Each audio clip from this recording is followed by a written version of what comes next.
Good afternoon, everyone, and welcome to this week's meeting of the Hamilton Rotary Club. Without laboring any longer, I'd like to call George Johnson to introduce our speaker for the day.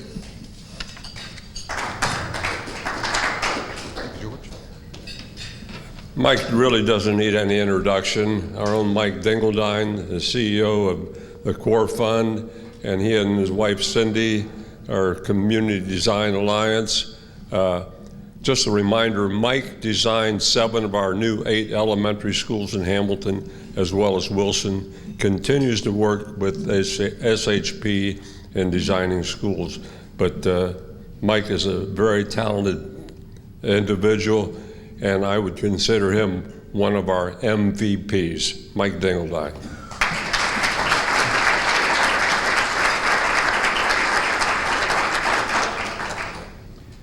All right, I wanted to build off of the State of the City success and the excitement, and this is a project that has been under discussion for almost 4 years, and so I wanted to not just talk about it, and I wanted to dive deeply into where it is, because the first question people have for me, is it real, is it starting? And obviously, according to the Journal, it is, it must be true. But we are very close, and when you see how serious the effort has been to date over the past 4 years, and especially in the past year with Sam Byler, you're going to understand why Joshua was excited, why Pat was excited, why I'm excited, because this is a serious person who's bringing a lot of serious effort to the table. And it's got, I think, a chance like it's never had before, and I do expect us to be under construction in 2017. I wanted to unpack the history of the site because it's so amazing how things converge in history. 1891, Peter Thompson retired from a publishing career, and he bought 187 acres on the west side of the river. He was going to build houses. He was not thinking of a paper mill at the time. He was thinking about developing some houses. 1893 comes along. We have a Great Recession. Sounds very familiar to our recent history. And because of his history in the publishing industry, he decided to change gears to, instead of using the 187 acres to build houses, he was going to take 40 acres of that, and he was going to create a new coated paper mill. Coated paper was not being made anywhere in the world until the early 1890s. And so he was in a new business. And for, I think, 60 years, he was in charge of this business. And one of the quotes that was in the Champion 125th Anniversary book was his employees always remembered, he would say it all the time, only so long as it is the best. He was a man that really pushed this through his own will and his own genius as an entrepreneur because he had plenty of setbacks, some kind of setbacks that should have just ended this enterprise on the river. He quickly built factories. They were destroyed by fire a couple, 3 times in the first 15 years. He rebuilt factories. And he rebuilt the factories and he grew them. And by 1913, right before our flood, he was the largest coated paper company on the planet Earth. Not just in the country, not just in the Miami Valley, but anywhere on the planet. So his efforts and his extreme focus on being a great businessman and an entrepreneur was exceptional. And I think looking at it in its heyday, during the 1913 flood, the first floor of the foundry flooded and the top 2 floors burned to the water level. So talk about a setback. In 6 months, he was back up and operating. And in the meantime, he gave the YMCA $1 million to restart the construction of our downtown Y because it was destroyed by the flood. He was an engine for employment. He employed up to about 5,000 people, which wasn't a huge percentage of the Hamilton population. But the paper industry, which he was the leading entrepreneur of, it employed almost 30% of Hamilton's population. If you talk about Black Clawson or Schuler-Benninghofen, all of the related industries that made the paper industry go in the Miami Valley were because of Peter Thompson's success. So here in 2012, we get the news that Smart Paper is going to stop making paper. And right away, we heard the news also that Beckett Paper was going to stop making paper. And so we have this giant asset that has been built and rebuilt and improved over 125 years, sitting idle. And if you got to look at it, it was pretty depressing. And we made one of the national websites called Abandon, the Story of Forgotten America. Champion Paper was at the lead story on that website in 2015, not knowing where we were headed. And if you walk around in the plant, you were fairly intimidated by the poor condition of the building and the complication of the equipment and the process of making paper. It really didn't lend itself to anyone thinking any other use but the history of making paper here. I love this picture. Thousands of people employed in a space that, when I first looked at the building, sits empty like a ghost town. So we were at a crossroads. Basically, the Smart Paper was just dumping the asset on the market. There were auctions for equipment. There were people talking about demolition. There were all kinds of solutions being out there.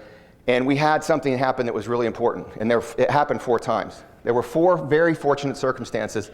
I would call them miracles, but I'm an optimist. I think fortunate circumstances is a better explanation because it was willful people who made those things happen. The very first one was the city, Joshua Smith, and the council had about 8-hour window to buy control of the property at this plant. It was a huge risk. There was no time for any kind of due diligence. There was no time for environmental testing. There was no time to talk about it. There was no time to do any community engagement. They had about 8 hours to make a huge decision and take a huge risk. If that didn't happen, in I think it was someday in 2011, this presentation is over right here. Because we don't have site control. We have no way of directing the future of this site. So huge thanks to Joshua Smith for telling council, we have to take this risk. And they took some heat for it because nobody could imagine what was going to come of this building, especially in the condition it was in when that purchase took place. This is what you saw when you toured the building. It was impressive to me, but it was also so intimidating that the reuse idea of anybody figuring out how to reuse space like this, to me it was off the table. I loved the tour, I loved the history of the building, but it was impossible to imagine a different use. And these were the condition of the building too. I mean, the last 10 years, Champion had been gone, and Smart Paper was using a very small fraction of the facility. So, fortunate circumstance number 2. The city gets into an arrangement with Moses Glick, who is a demolition, recycling, repurposing expert. And with some help with Bob Treeden, who worked for Moses at the time, they came up with a plan to demolish the most process-oriented, complicated parts of the plant, leaving the most large-scale open space parts of the plant, and making sure that a reuse was possible. And so Moses came along at a perfect time. He came with perfect skill set to match to this building, and he basically unbuilt this building into a dark shell building, which was now something that you could imagine a reuse for. So I loved the day this happened. It was an amazing thing. The article in the Journal the next day was titled, "The End of 164 Years of Papermaking in Hamilton." That's probably an absolutely true statement. I'm not imagining when we might be making paper in Hamilton again. But this was actually progress forward, even though when we all saw the smokestack fall, we thought it was kind of the end of the plant. It was really just the beginning of a reprocessing of the building and the site to make it useful again. So when I got to see it the second time, after Moses had been working on it for a year and a half, it was a dark shell building. Now you can start to imagine maybe there's things you can do in this space that you didn't imagine before, because this space was filled with printing presses, or with paper mills. So today the site has much less building on it, still an enormous amount. About 800,000 square feet of unused building is sitting on the site. But the complicated sort of pre-processing areas where the pulp and water were mixed, that's essentially gone. So fortunate circumstance number 3, the Miami Rowing Club, which was led by Francis Minone at the time, we were working on trying to get a very small piece of the plant to make as a headquarters of our rowing club. We needed a place to store boats. We needed a place to get access to the water. This is a relatively new building. It was built in 2008. It was a cogeneration station for Smart Paper. They put a lot more money into this place than they ever took away with them. But this was an interesting utilitarian building, and we asked the city if we could have control of that. The city didn't know who we were or how we might behave, but the Hamilton Community Foundation stepped in and said, we'll take possession of the building, and we will basically let Great Miami Rowing Club work on a long-term master plan. And that is still underway. We are working on a way to turn that into the headquarters of our rowing club, to make it a sort of interesting building on the river, and to support the rowing club, which has had great success in the last 5 years.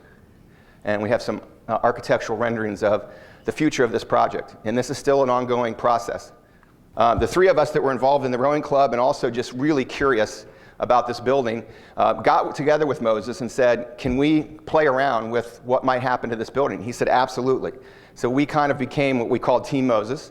Jim Fitton, Francis, and myself. I took my 100-foot tape measure into the building, and when I laid it out, I couldn't reach from here to here. So I thought, measuring this building, oh my God, what have I volunteered for? It was a nightmare.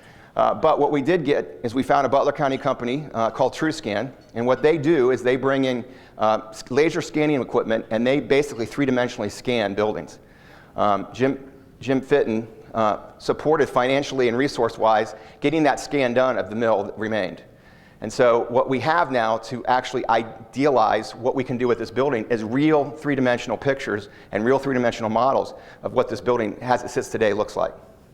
So imagine trying to measure or document this structural system in one floor of this building. It was impossible. Again, we were totally out of control, totally out of our league, thinking we could have captured the quality of this building without this tool. So great Butler County business to have. This is a very cool rendering of 130 terabytes of data that came from these laser scanners. Every truss, every gusset plate, every ductwork, every piece of dust on the floor is in this scan. And we have a scan of both Mill 1 and Mill 2. And it's just so impressive. But then again, we were like, oh my God, what have we gotten ourselves into? Look at the immensity of this place. And look, in some cases, at the condition of this place. And in other cases, how beautiful this place is. And so this model really was our turning point for actually starting to imagine what this building could look like. Taking the roof off, having a floor plan created by a scan, turning that right into a CAD file. This is amazing technology.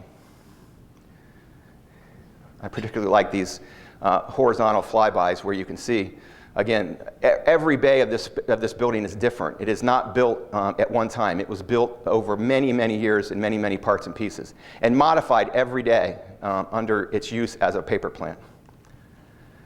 So from that, the date of the drawing is June 12th, 2014.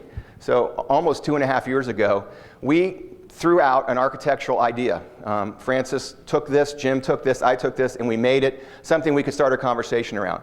Moses had actually started working on several ideas for the site, and then one of them did include using it like this as an athletics complex.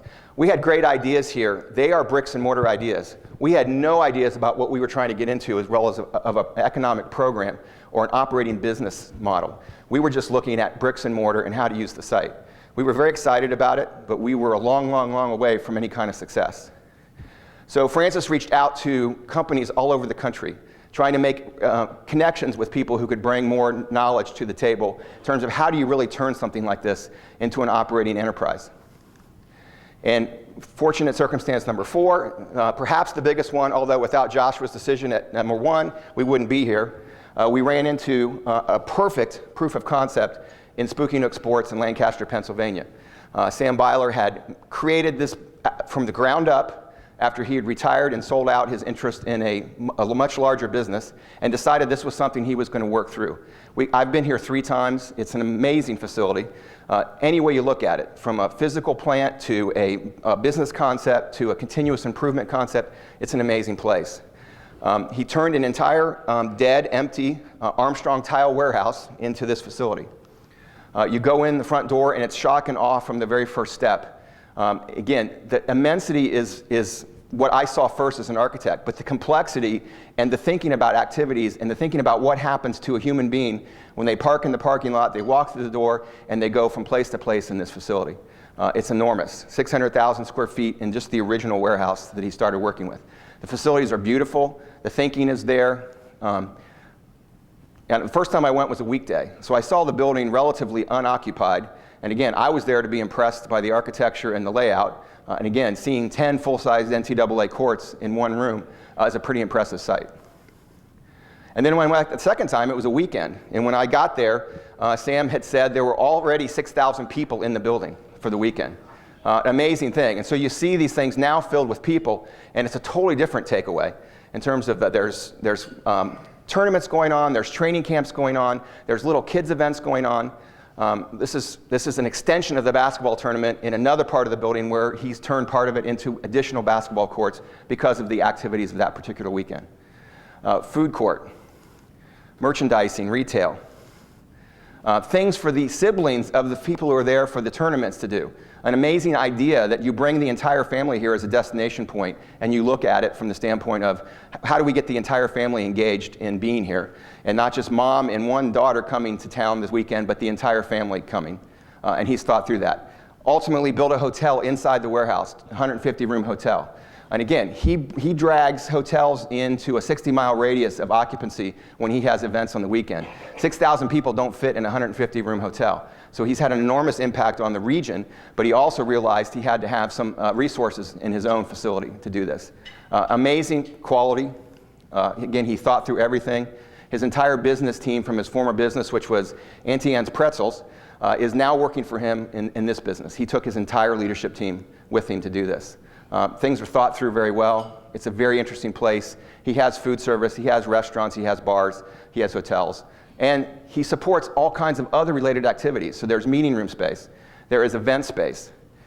This is that place where it was a basketball tournament one weekend and next weekend it's a convention. He made a relationship with businesses that related to what he was offering in his place, but then they become much more important businesses. This is the national headquarters of the Women's Field Hockey Association. This is where they start. This is where they train for the Olympics. This is where they are. The headquarters of their organization is Sam's facility in Lancaster, Pennsylvania. So this is the home of the U.S. Women's Field Hockey team. This is a video off the website from Spooky Nook. What I want you to look at in this about 3 minutes is the diversity of what happens in this place. Who has thought about how all these things could happen in one facility? You can't possibly think of it in terms of brick and mortar. You have to think of it in terms of programming.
So talk about proof of concept. This was it. This was the change. This was the turning point, I think, for this whole project. I went first to learn how a massive scale building and physical facility work, and I learned that my first visit. But my next visits, I learned about how you'd start a new business model from the ground up and how you continuously improve the enterprise. In this video, you see 6 tennis courts. Those tennis courts weren't providing a financial return, and the third time I went to visit, it's a new American Ninja competition site, which now he's hosting from places all over the Eastern Coast. So he's constantly looking at how to improve his enterprise, and he's a problem solver. Traffic was a disaster in this part of Pennsylvania when he tried to get 6,000 people here on one weekend. He stood on the roof with a whistle and a radio and had every one of his employees camped within a 10-mile radius of this place to decide where the traffic problems were starting. And he fixed them. He didn't add roads, he didn't widen intersections, he just found out a different way to bring people to the facility in such a way that they wouldn't cause those traffic jams. He even got in with Google Maps and said, when people query this place, have them come this way instead of this way. So he makes things happen. He's an entrepreneurial problem solver, and that's what makes this place so successful, because it has had a lot of unknown, unintended consequences sort of foul up the works. And he works through every one of those every time they happen. So when we got back from those visits, this thing went on steroids. Now we were talking about Mill 1, we were talking about hotels and restaurants. And as Sam got involved, we started talking about much bigger ideas. Changing B Street from the canyon between the two mills up to the side of the hill so that we could turn the canyon between the two mills into a pedestrian plaza. Those are the kind of things that he was willing to ask questions about that I was scared to death to even think about, asking the city to move B Street. And so what we have today is a plan that uses the existing mill, but it doesn't build on what fits in the mill. It builds on what business model he believes is going to work in the mill and work in Hamilton, Ohio, and work in conjunction with what he's learned in Lancaster. So spend some time. I've got a big version of this plan here today, just learning about the kind of things that are here. And I'm going to take you on a quick 10-minute tour of this building's design as we see it. So we are keeping the shell of the mill. We are keeping some of the structure, but we are building a lot of new structure within the mill, because first thing Sam noticed was the cost and complication of trying to make things fit in the current structure rather than saying, let's replace it where necessary. So we have an existing mill in red and gray that wraps around the site, but inside that mill building, there are two brand new buildings that are going to sit inside of that. So when you drive up and walk by this place, you will see the same mill that we've seen for 125 years. But when you get inside, there's going to be a lot of new building that is built around the best way to accommodate the things he believes works here. And so there are several sections of this building that all serve different functions and all have different construction systems and all have different cost systems. And again, he has planned this down to a very great level of detail already. But again, as you look from the outside, you're going to see the vestiges of the original mill. It's going to feel like that, although there are going to be some new elements that are certainly going to make you think this is not my father's old Champion paper mill. So looking at this building, one of the other things he discovered is how do you keep traffic flow inside the building? He spent a month on the roof on the outside, but he found out that having helicopter parents on the playing floors with their kids was a disaster. So he spent a lot of money, more than I thought would have been worth it, to create a mezzanine system that moved all of the spectators up to an upper level mezzanine and kept the occupants, or the players, the participants, down on the floor. It's a fantastic system in Spooky Nook. Again, the first time I saw it, my architecture cost brain said, this is expensive. Why in the world would you put all the money into having these mezzanines? Well, again, when you see it on a busy weekend, the second time I went, you understood it, because that's where people were, and down on the floor were hundreds, thousands of kids who didn't need to be mixed up with their parents and families. So you can get around the entire building in this mezzanine system, and it's a fantastic way to circulate in the building. Again, you can see a model here, lots of new roof, lots of new structure inside the mill, but the perimeter of the mill and the headquarters building are all still intact. Huge entrance, relocating Ray Avenue so that this parking lot can connect to the front door. Moving around the back, you can see the new B Street coming along the hillside. You can see the large multi-purpose building in the middle, and you can see the indoor soccer complex to the right there. Even the hillside building that holds up C Street, which I thought was going to be a good part of a ballpark, Sam actually sees it as residential housing for the employees and the people who are connected to the building. He plans to try to make that work. Outdoor soccer field. Two sections of the plant that are structurally impossible to reuse because the structural spacing on them is 10 feet on center. So Sam's idea is to keep the shell of the building and put a 5-story parking garage inside the building.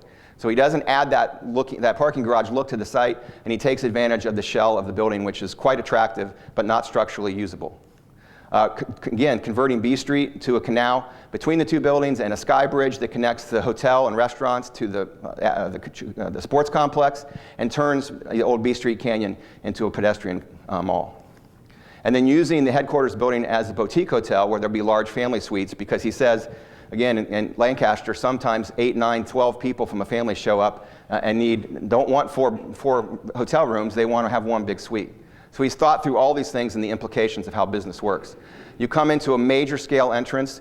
The first 2 bays of the old shipping building become an overhead porte cochere where people can pull in and get out of the car or get out of a bus without being in the elements. You come inside and everything is laid out before you. And again, it's hundreds of layers of shock and awe because of scale. Food service is figured out. Activities for kids is figured out. There's daycare. There's retail. There's restaurants. It's all figured out. And again, these are the elements of the old plant that still exist and are going to be used as part of this. You saw the clip and climb in the video. A really cool place. These are automatic sort of belay machines where any kid or any adult can get on this, and when you fall, you gently go to the ground on these self-belaying gadgets. You can see one right there. Really cool. Looks like something I could never do or nobody in my family would be allowed to do because it looks so dangerous. But in fact, everybody is belted into these things and it's very, very fun. Go further for some shock and awe, and there's another activity, much more technical here and much more dedicated. During the week, this is a membership-only place for his members, but during the weekends, it's where everybody wants to be because this looks just like fun. Again, not for me, but for my kids. And then, again, he didn't start out thinking about restaurants and hotels, and he said that was a major mistake. You have to open day one with all the amenities available because people will remember their first trip negatively if they didn't have a way to get lunch or to do the things they wanted to do with the rest of their family. The mezzanine level that filters through the entire building for observers, the people coming to watch, the spectators, that's the word I'm looking for. That also connects to this lobby so that you can get up to this level right from the main lobby. Huge scale. Again, shock and awe. And this is how it looks every weekend at Spooky Nook. Walking into the space, we have a 1/4 mile long hallway here. Just enormous scale. Again, I can hardly explain the scale. I'll have a few examples for you. What does 10 NCAA basketball courts look like in a single space? Well, it looks like this in a computer model, but it looks like this when you go see it in person. It's really impressive. What does indoor baseball look like and what do batting cages look like? Again, training looks pretty simple. It's not that complicated, but it is amazing how much advantage our Little League teams in the area could take advantage of something like this all winter long. Buildings connect to other buildings. Again, we talked about that. This is an incredible space. You know what a soccer field's dimensions are and what this place is? This is 290 feet across, clear span, and it's 400 feet long. That makes it 125,000 square feet. This is one of my favorite large spaces in Hamilton. It's 20,000 square feet, and if you count the entire complex, it's 25,000 square feet. This facility would fit inside this one space 5 times. That's scale. That's what we're talking about. So that's where this place, you start to feel like it's a big computer model, and it's not that big of a space, but this is an enormous space. And it's connected to the facility in very important ways. There are teams that work with Sam. There are groups of people that train with Sam, and there's relationships that have nothing to do with the weekend event kind of things that happen in buildings, in his building out there. And so the idea that office space and management space and team space is connected to this facility in many ways is really impressive. And again, these are all pictures of the design here. Outdoor soccer complex, the same size, international soccer complex regulation field. This is one out in Spooky Nook. And again, it's a field hockey game today. It could be a soccer game tomorrow. And it's an amazing what it brings to Lancaster to have it be the home of women's field hockey. Thinking about space and traffic indoors. Again, Sam said early on he made some mistakes. When you have 6,000 people in a space, where do you put them? Where do they go to the bathroom? Where do they eat? He has thought through those decisions, and he's thought through them because he's misjudged that before. Has thousands of different locations for teams to be separate in locker rooms. So these doors in between locker rooms can close so we can have smaller groups or larger groups use the same locker rooms. Bathrooms everywhere. Just the soccer field house has 100 toilets in it to serve the number of people. This might be the most unique part of the facility. This is the daily, during the week kind of facility. This is a high-performance sports training center. It is not a fitness center. It is not Planet Fitness. It's not even RY. It's something much different. This is where people who are high-performance performers in sports come to train matched with special trainers. So all the facilities you see in there look like they're like everywhere else in the facility. Turf, basketball, volleyball. but they're really all meant for high-performance training, matched with high-performance trainers. So Sam has made relationships with trainers from all over the country. In fact, there are 3 Bengals who trained last winter with him out in Pennsylvania because their trainer that they work with happened to be stationed at that location.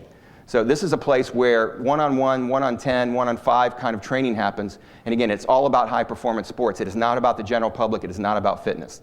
And so he has a great sort of relationship with people who come here to learn, come here to train with very high-end people. So the Bengals trainers that work 6 days a week with the Bengals then can be doing a football camp on the morning of on Saturday just because they're here and Sam can take advantage of their skill set. Huge idea, and works great. And it probably is my favorite part of thinking through how you bring really high-end fitness and training to people. And so you see these one-on-one trainers and these one-on-one athletes all over the place. And you see them during the week, you see them in the mornings, you see them after school, you see them everywhere. And again, people move here because they want this relationship with this high-performance training center.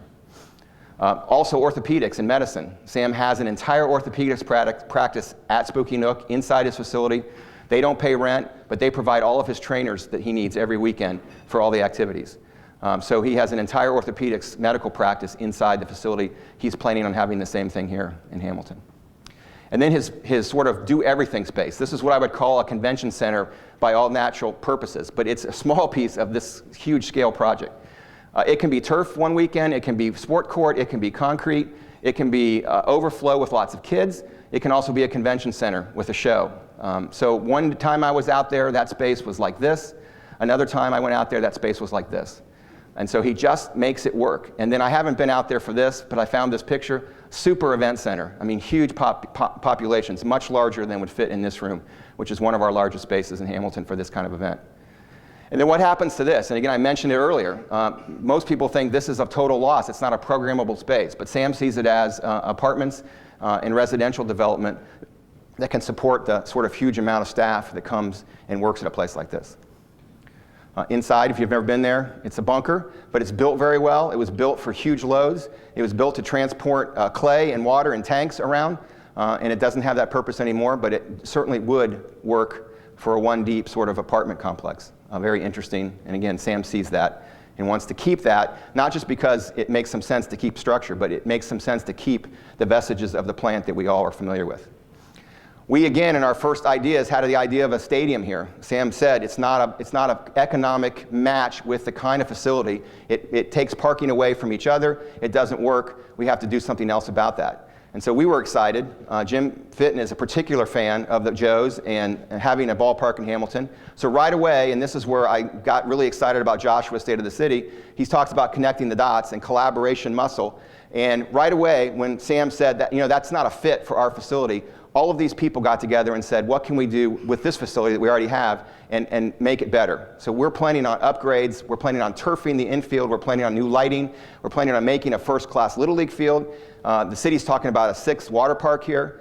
BTW is here, more parking, working with Hamilton Schools, who's a neighbor to the right with Riverview. It's just fantastic how our collaboration in Hamilton works.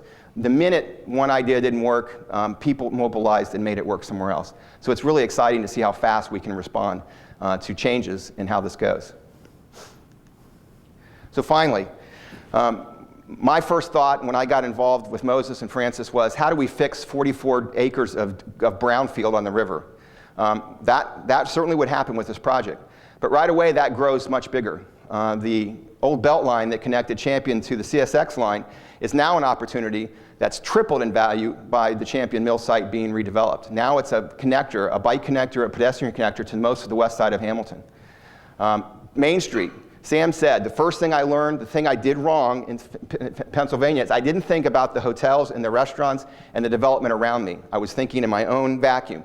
You guys have to make these things happen simultaneously. Joshua has been saying that for years. He couldn't be more right. So the Core Fund, which is not why I'm here today to talk, but the Core Fund has a challenge that we have to make all of this happen in time for Sam's grand opening if that goes forward. This is very important that Main Street be a supporting location just 2 blocks away from the south end of the site.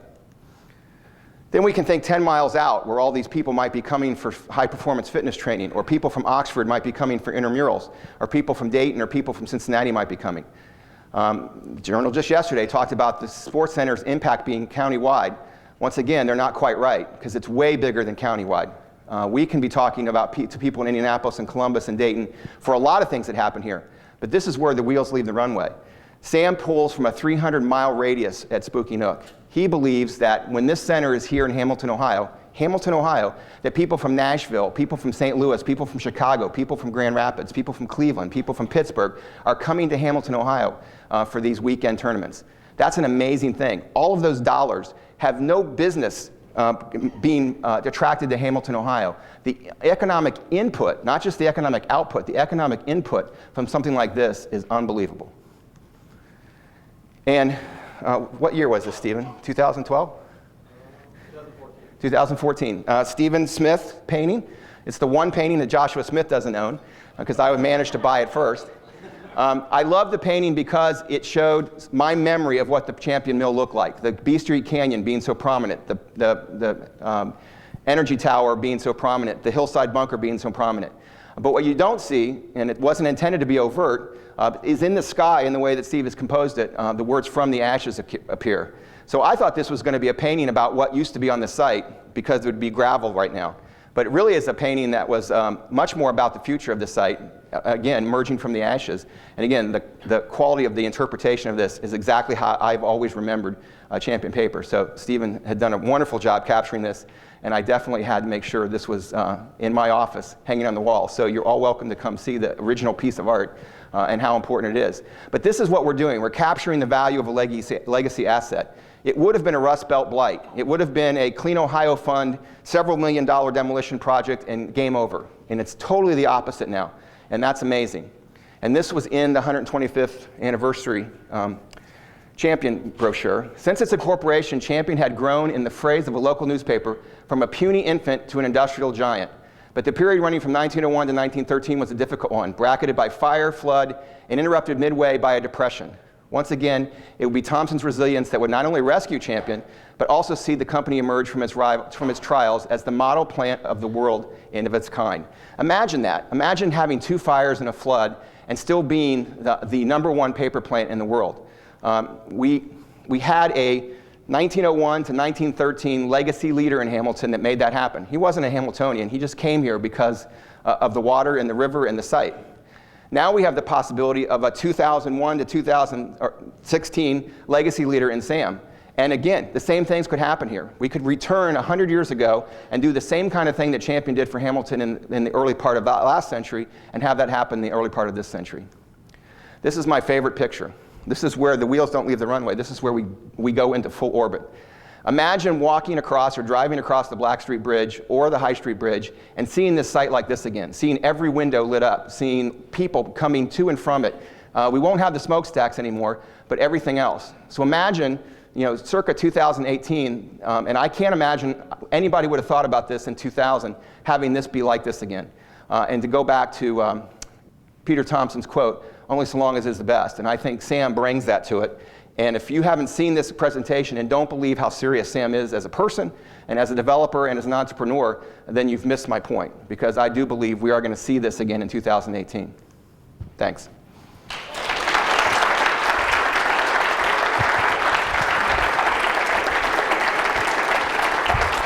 Wow, catch your breath, huh?